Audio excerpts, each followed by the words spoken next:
Hello and welcome back. A couple of weeks ago we did a truss rod adjustment on my 2002 Seagull S6+Burst. And then last week I was going to do a video on comparing my three Golden guitars. I have a 2009 Art & Luthier Cedar Antique Burst, this 2002 S6+Burst, and then I also have a 2012 Seagull S12 Coastline. The video didn't turn out, but what I did notice was my entry-level Art & Luthier seemed to play better and sound better than my S6 Seagull. So I looked them both over and I realized that the strings on my S6 are getting old, and I'm hoping that that's what the difference was. So today we're going to change the strings, clean it up, double check the action, and make sure that it's in top form for springtime. And so, off to the bench. So the first thing we're going to do is recheck the action at the 12th fret. Now, you usually don't adjust your action by the truss rod, but it will give you a little bit of an adjustment. What happens is with the truss rod, there's a metal bar that goes up the length of the neck, and when you tighten it, that will make the head go down a little bit. You should have a little bit of bow to the neck all the time, but if you get too much, then you're going to get buzzing up in here. The truss rod adjusts only from here to here and not down in this area, so you will have a scoop this way and then flat in there. And if the truss rod is out of adjustment, you may get buzzing up in here. We're gonna see just how it went. If I'm not mistaken, we had it set from about 2 millimeters when we finished. 2 millimeters, and at that end, 2 millimeters. Checking along through the middle. Yes, we have about 2 millimeters all the way along. I personally like about 1 3/4, 1.5 millimeters, but that's usually too small and will create buzzing. So, time to remove the strings. We've got this set where we wanted it. Grab my string winder and we will loosen the strings, always loosening the skinny strings first.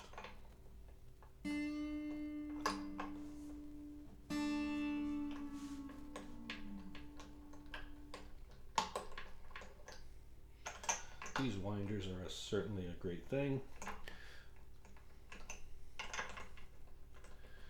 Now you loosen the skinny strings first so that you don't take a chance at breaking the skinny ones when you take all the pressure off of the thick strings, because there will be extra pressure from the neck adjusting to less pressure. The other thing that I just noticed is by loosening these, this here one tuner is a little tight. We can adjust that with the screw that is in the very end of the paddle. That is a tensioning device for the amount of pressure it takes to turn it. So we're going to also loosen that off a little bit.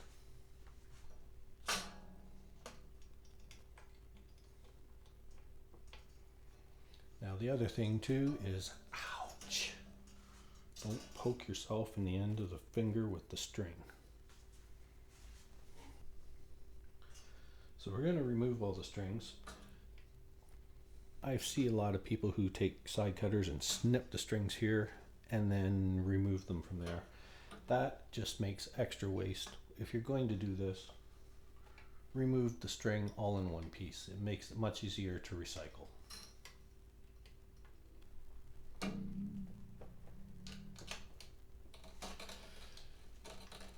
And use caution when removing them from the spindles, as the ends of the strings will sometimes poke a hole in your finger. like I just did a couple of seconds ago there.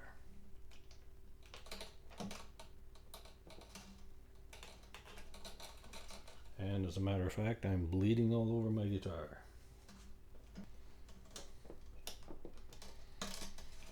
Probably should check my blood sugar while I'm doing this. Okay. Now we've removed all the strings from the spindles. I'm going to take, there's a little groove in the end of my winder, which will go in under the pin. And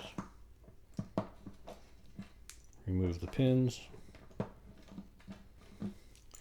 Okay, 6 pins.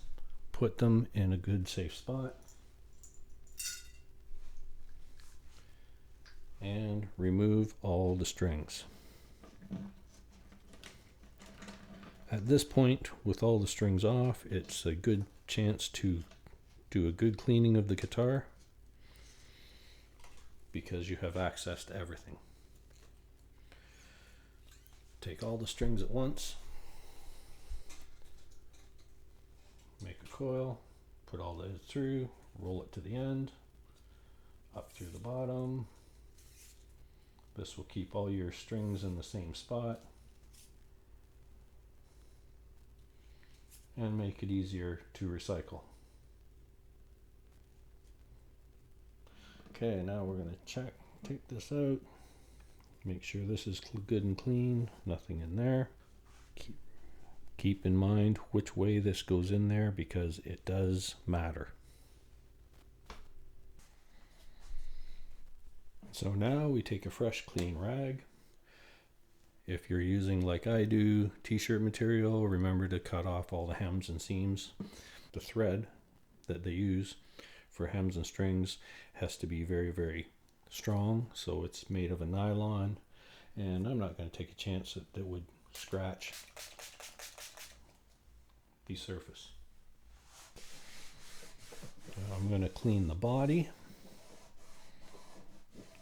making sure I get in these right tight little corners around the pick guard.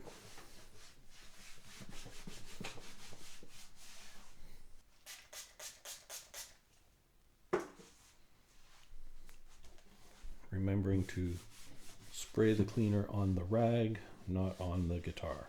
That way if there's anything in there, you're going to notice it when you put it on the rag.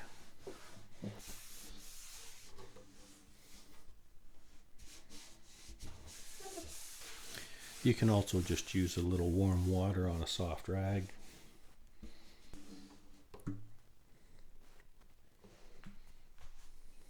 Okay.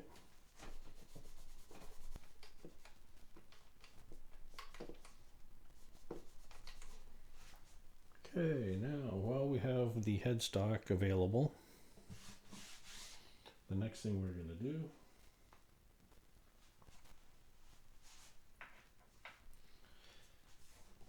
is double check the nuts to make sure they are all tight. These are a 10mm nut, of which I'm just going to check them by hand. You may need a deep socket because if you have a shallow socket, what I found was when you put the ratchet on the end, there's not enough depth to allow for the spindle. So you'll need a deep socket. I'm just going to check it by hand first to make sure they're tight, which they are because I've checked them not long ago.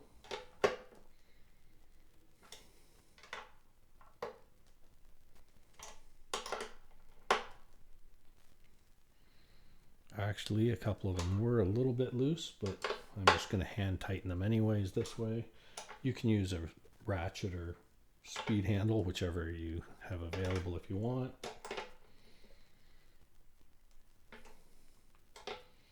But you don't want to over tighten them anyways and take a chance at messing up the headstock. So I'm just going to do them finger tight. We'll do the back as well.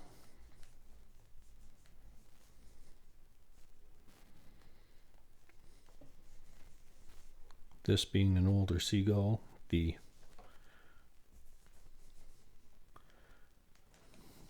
serial number is engraved in the back of the neck. If you have that one, you can work out the actual day that the guitar was made. An interesting fact about this particular guitar, it's a 2002 model, manufactured in 2001, but it was not sold until 2021. It sat for 20 years in a guitar shop with nobody buying it. And then it was bought by a person who had it for about a year but never really learned to play guitar. Only had it out of its case a couple of times in that year, and it was very obvious when I bought it because there's absolutely no wear on the frets, or the fretboard isn't got DNA melded into it. And on the back, right down at the bottom here, you might be able to see it if I get it in the right angle, right across here, there's a little mark from where it was hanging on the wall and banging up against something for 20 years. Yeah, well, that's the only mark on it. Everything, like, other than that, it is immaculate. Okay, when you also have all the strings off,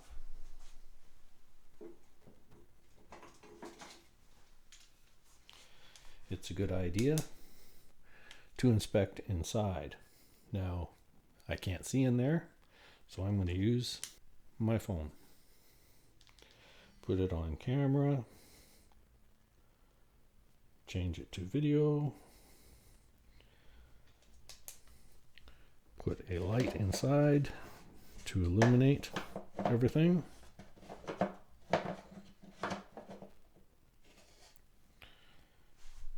Hit record.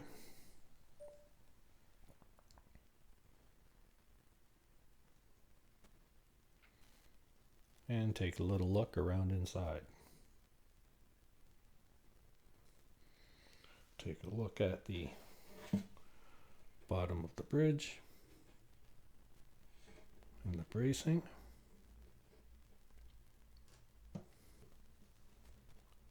The actual specs on this thing, because it is an S6+Burst, is top is solid cedar, sides and back are laminated wild cherry. Bridge, fretboard are rosewood. It has spruce bracing inside. It has a 16-inch fingerboard radius. The scale is 24.84 and the nut width is 1.8 inches. That's what they have on my S12 Coastline as well. My Art and Luthier is actually a 1.7. And the next thing we're going to do is condition the fretboard and the bridge. Not a paid promotion, of course.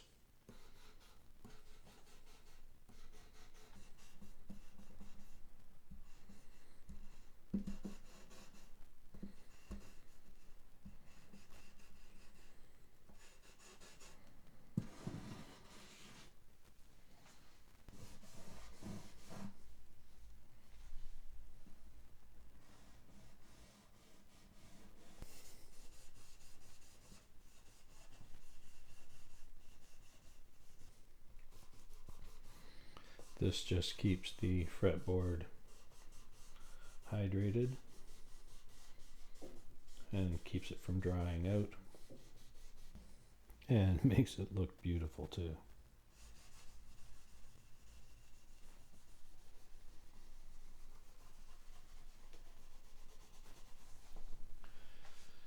This particular fretboard, I believe, got dried out in all those years of sitting in the store, not being sold. So I have conditioned it a few times, trying to get this right into the wood. A lot of people say you should only condition it maybe once, twice a year, so I do it every string change right now until such time as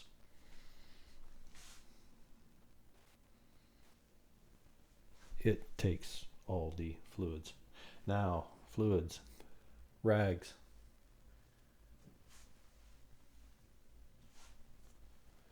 Make sure you use a different, new, fresh, clean rag for every separate solution you put on it. For instance, I have one that I used with this, and a separate one that I used with the cleaner. Don't get them mixed up because the solutions may have a reaction if they are introduced to each other, and they also one might do a completely different job than the other. The cleaner is to take all the stuff off. The fretboard oil is to seep into the wood, so the one might work against the other and make neither of them work right. So there we go. For instance, now I have to clean a bit of the oil off of the face with the cleaner.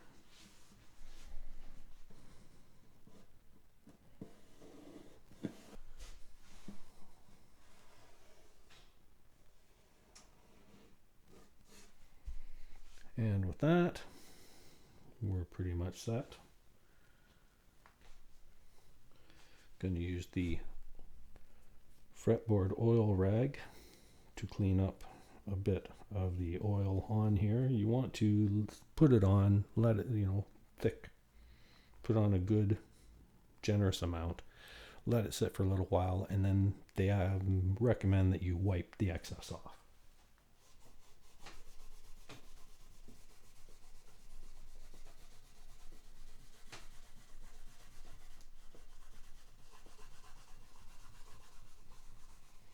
And of course I'm using the same rag that I applied the oil with. I'm just using the corners that were clean and did not have oil on them to wipe up the excess.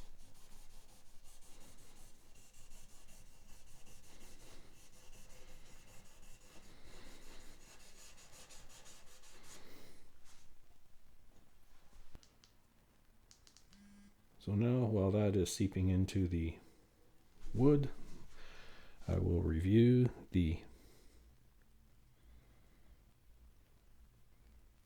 video from inside the guitar.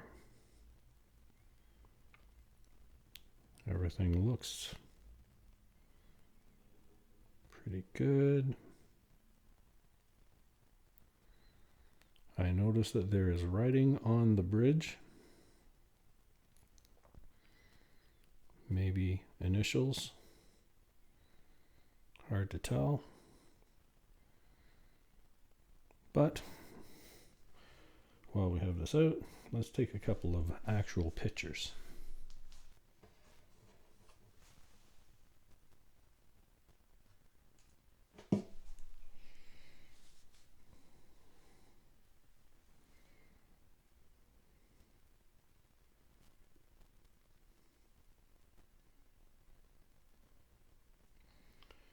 And right in the middle of the bridge, you might not be able to see it there, but there is a G. My guess? Good.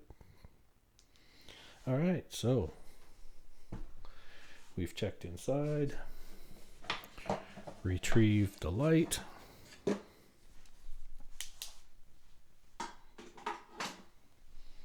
put your tools away. Now let's check the finish in the window. Looks good. Check the back. Looks good. Only issue is that one little, like I said, mark across there.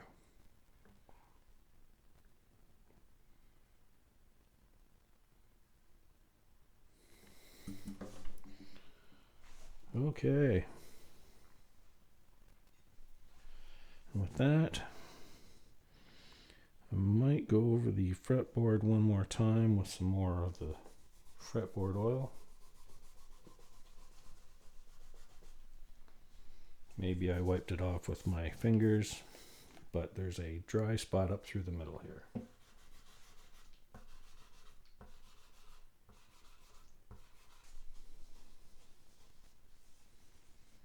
So I just go over it lightly and make sure I have good full coverage.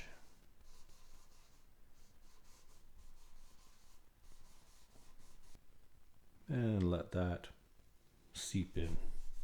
I'm just going to take my little metal machine here, going to put this across 3 frets and see if there's any rock. Way up in here it doesn't really matter as much because I don't play up in there. I'm just going to start here and work my way down. There's a little bit high on this particular one because that's where the rocking is, but it's not enough to worry about.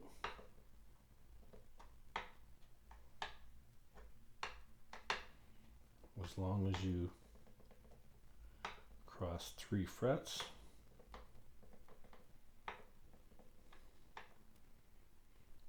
you can tell.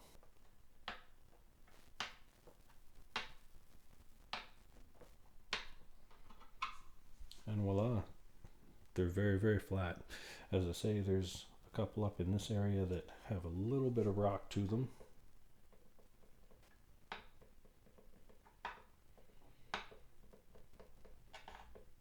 But until it's very noticeable, that's not enough to worry about. Good, good, good. Okay, now I'm thinking it's time to start restringing. Okay, so my chart tells me the first one I want in this 2 pair is a red one and a gold one. Just by looking at the strings, I can see that it's the gold one, which is the thickest, or the big E string. Chart confirms that. So hold the strings away from you. Voila. What you want to do is take the pin, put the spindle this way round. You don't want the spindle going this way, the spool. You want the spool to be rolling this way. You put it just inside and then take the groove on the pin so that the wire goes in the groove, push down, going in, and then at one point you will notice that the pin keeps going and the string stays still. That's what you want to make sure of. And that's because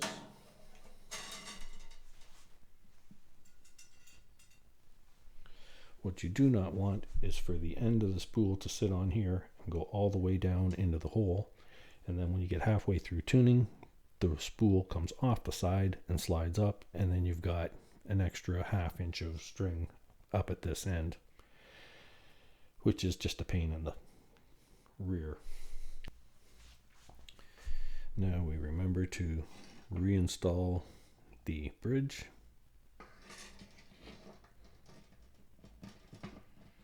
Is the bridge in the proper way? Why, yes it is. And I can tell because there's a larger groove in this end than at the other end. Now, rule of thumb, what you want to do to measure the actual length of the string is go beyond the spindle that you're going to put it on about 2 inches.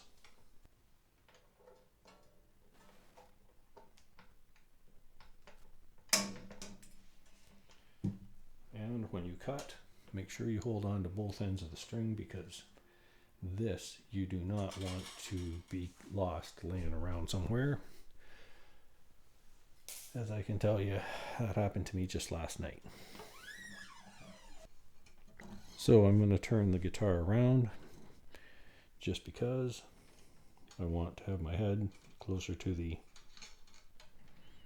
microphone while I'm doing this. Okay, we're just going to put a little bit of tail sticking out the other side and crink the string.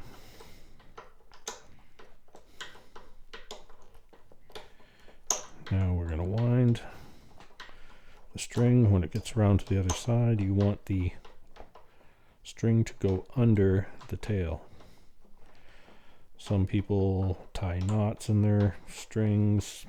That's fine. I just wind them.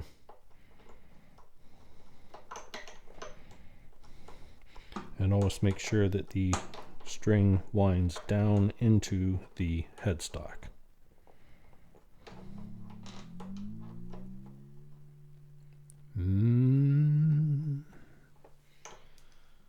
Okay, and then we notice that the pin has come up a bit.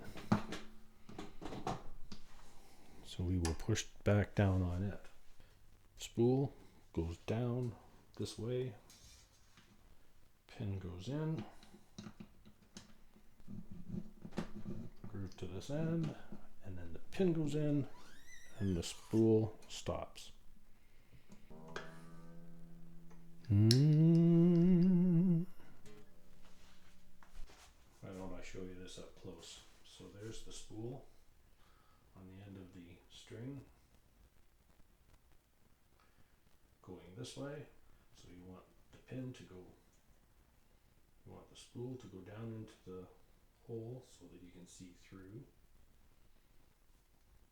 And then the pin down in. Once you get in so far, that's going to come off the side and the pin's going to go down, but the spool is going to stay up. That's what you want. And you probably couldn't hear a thing of that because I was over there. And the microphone's over here.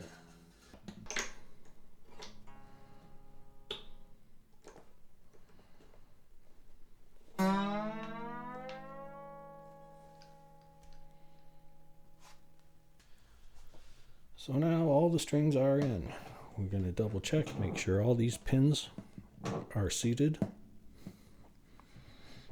A couple of them have had a little tick.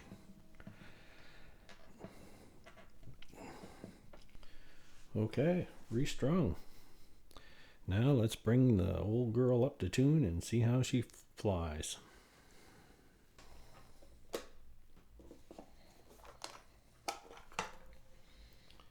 Another thing you can do when you have the guitar out and you're doing any sort of maintenance, I don't use a strap, but many people do. This is a good opportunity to make sure that the strap peg screws are snug.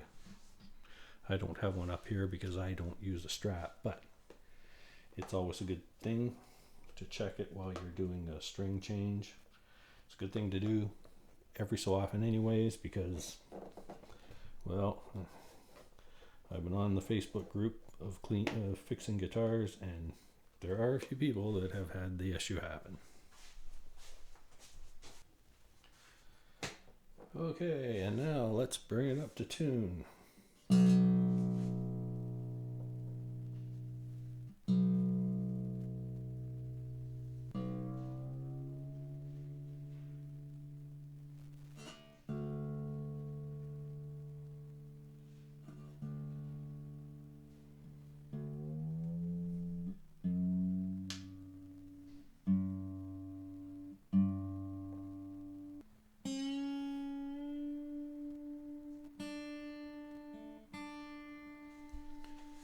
Now when you put on new strings, it's going to take a little while for these to settle and stretch, so you want to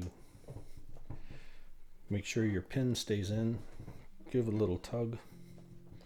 I brought it up to tune, but it's going to go down when I do this because the strings will settle in. The windings will tighten up slightly because they may not be completely settled. And tune again.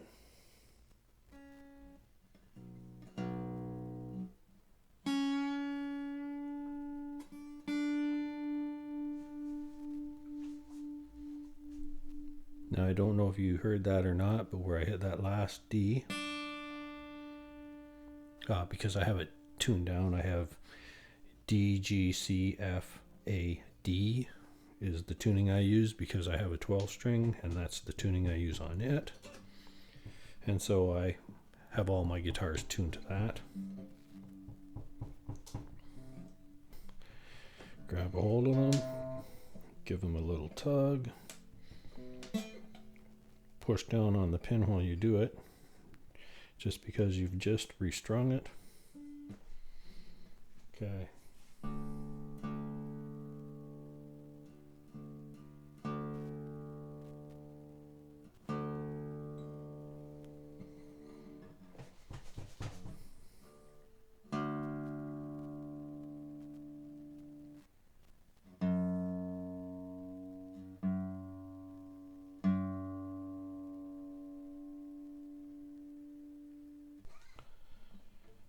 So as I say, it's going to take a little while for these to settle in.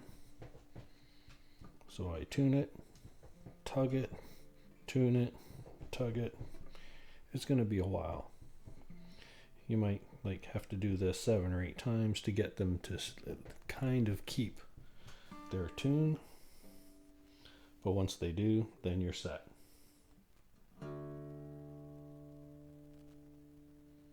That one didn't go very far.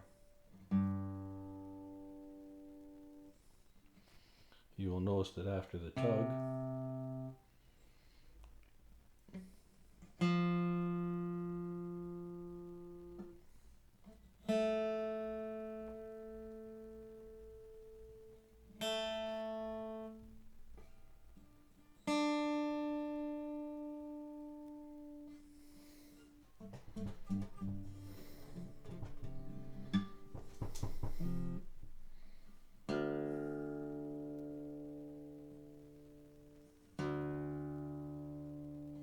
okay, the D stayed there this time. G, oh, yep. C,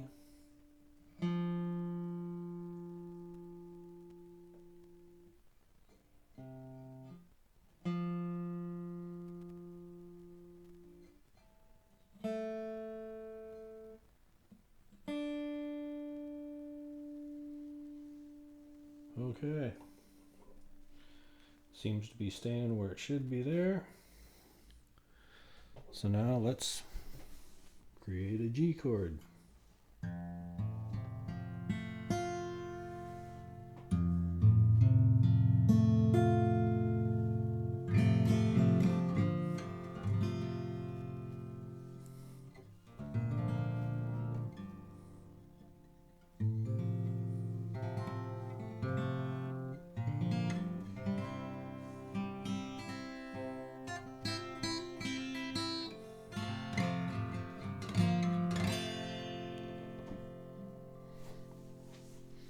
Okay, so now we're going to tug on them again, give them a little wiggle wiggle.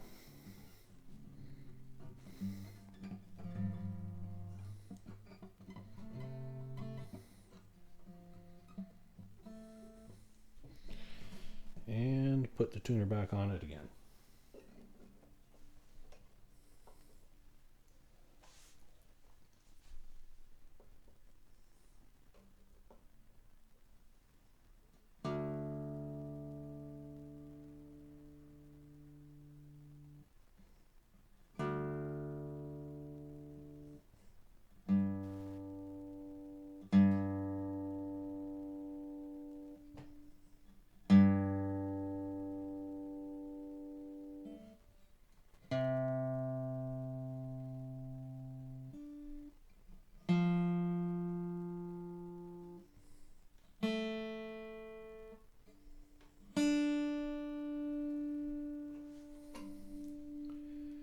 And there you go, restrung, cleaned up, ready to rock.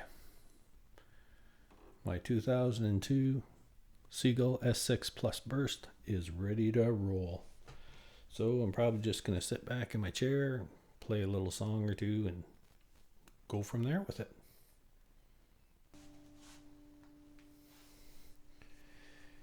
If I don't come back, thank you for watching. Please share, like, subscribe, leave a comment below if you think I did something right, thought I did something wrong, and we'll go from there. Thank you. Bye now.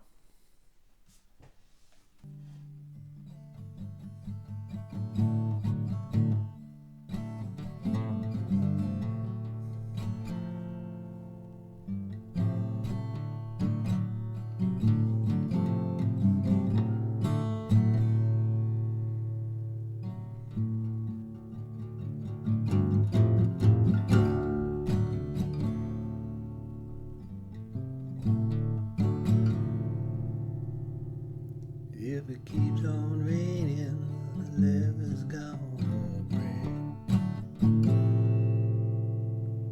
Well, if it keeps on raining, the levee's gonna break.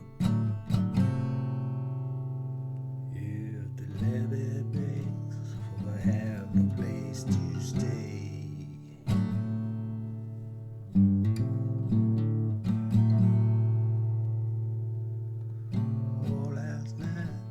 Sat in the levee and I moaned.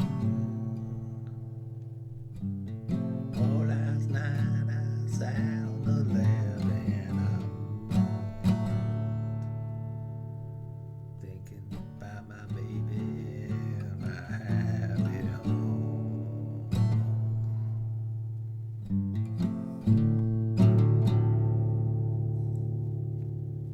Go